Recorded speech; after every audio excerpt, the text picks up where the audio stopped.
Emmanuel Macron and other EU leaders are key to saving Brexit talks as the UK and Brussels remain deadlocked over important issues, according to a political expert. A deadline has been set for an agreement by the end of October, but currently trade talks are stalemate.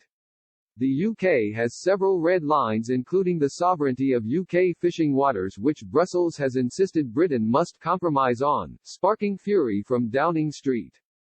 Prime Minister Boris Johnson has vowed to end the transition period with or without a deal.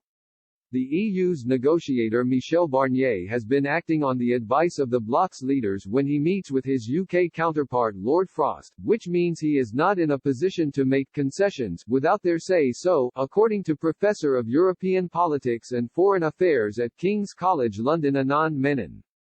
Those decisions come down to leaders such as French President Emmanuel Macron, who has been at the forefront of drawing red lines on the EU side.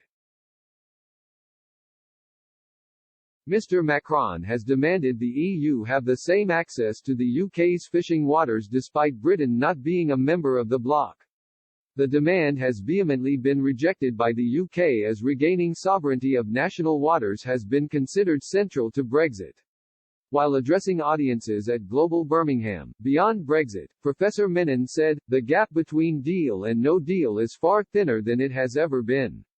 Because of COVID, political leaders of both sides have simply not been involved in enough negotiations.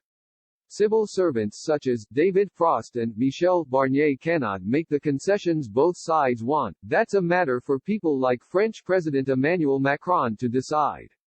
If those political leaders get involved, we will see more progress than we have to date. A second COVID wave across Europe can jeopardize that."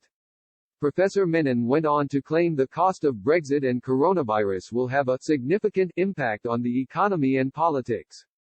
He added, "When we exit from lockdown or whatever we are calling the current restrictions, we're likely to see recovery to pre-pandemic levels in terms of economic growth.